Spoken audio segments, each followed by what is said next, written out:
Assalamualaikum warahmatullahi wabarakatuh. Assalamualaikum warahmatullahi wabarakatuh. Perkenalkan, kami dari kelompok 4. Kami akan mempresentasikan tentang stack. Nama saya Bunga Oleh Widyasmara. Nama saya Warida Rohma. Jadi stack ini merupakan program C++, salah satu program di C++ untuk mengurutkan sebuah data.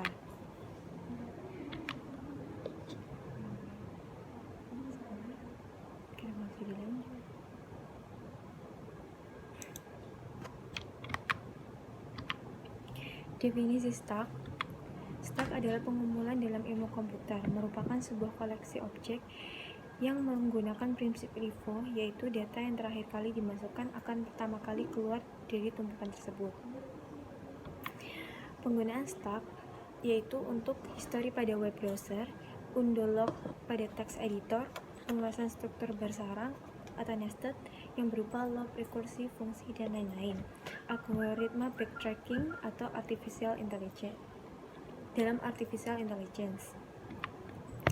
Lalu ilustrasi stack. Jadi stack ini digambarkan di atas. Kita bisa mengetahui bahwa jika kita yang mengambil satu barang, maka hanya bisa melewati satu sisi. Contohnya adalah seperti ini. Ada barang A, B, C, dan D. Jika kita ingin mengambil salah satu barang di antara 4 barang ini, kita hanya bisa mengambil dari salah satu sisi, dari sisi D atau dari sisi A. Operasi push dan pop. Dalam program stack ini ada dua operasi yang biasanya digunakan, yaitu ada push. Push adalah menambah elemen ke atas stack atau tumpukan. Yang kedua ada pop. Pop ini menghapus satu data di tumpukan teratas. Dan yang ketiga ada is full, memeriksa apakah ruang stack sudah penuh atau belum. Yang keempat ada is empty, memeriksa apakah ruang stack kosong atau tidak.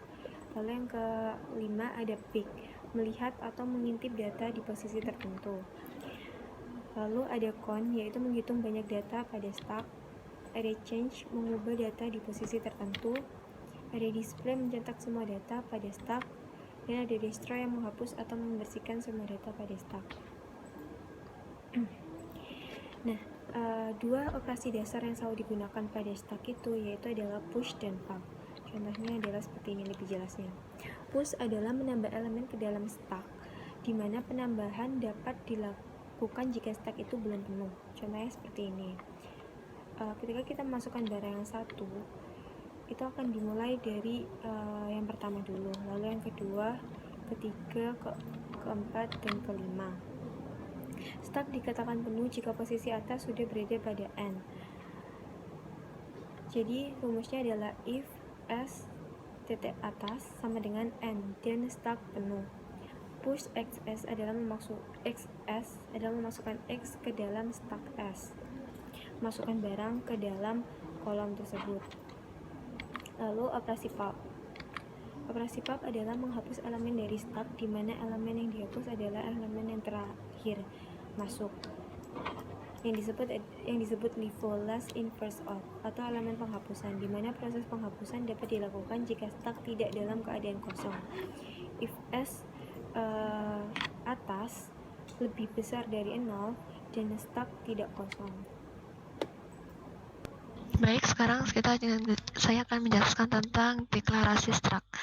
Suatu stack dapat dideklarasikan dengan dua cara berikut. Ini tetapi di sini yang akan digunakan ada dengan bentuk deklarasi yang kedua. Bentuk deklarasi pertama, definite max xn tipe data isi max tipe data top. Deklarasi kedua, definite max sn struktur stack tipe data isi max tipe data top tipe data top. 1. Array. Array adalah salah satu implementasi dari stack yang paling sederhana dan menawarkan akses acak ke panggung berdasarkan indeks. Menurut Geeks for Geeks, dalam implementasi stack menggunakan array, programmer dapat menggunakan bahasa pemrograman seperti C, C++, Java, Python, dan C. 2. List get list. Sama halnya array list, list juga mudah dapat dalam mengimplementasikan start. Seperti yang sudah dijelaskan sebelumnya, operasi dasar dari start adalah menambahkan data push dan menghapus data pop. Dengan menggunakan list, operasi push bisa diganti dengan metode add font, dan operasi pop bisa diganti dengan fungsi yang menghapus node depan dari list ke list. Kelebihan dan kekurangan start.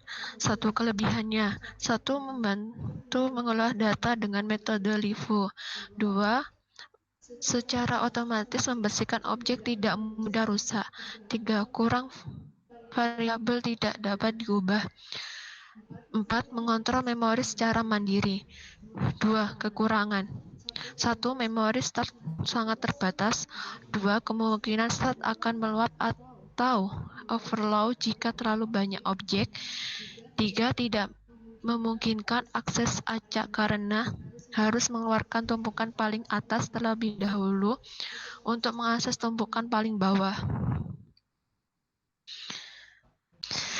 Baik, di sini saya akan menjelaskan program dari Start dengan salah satu program dari C++.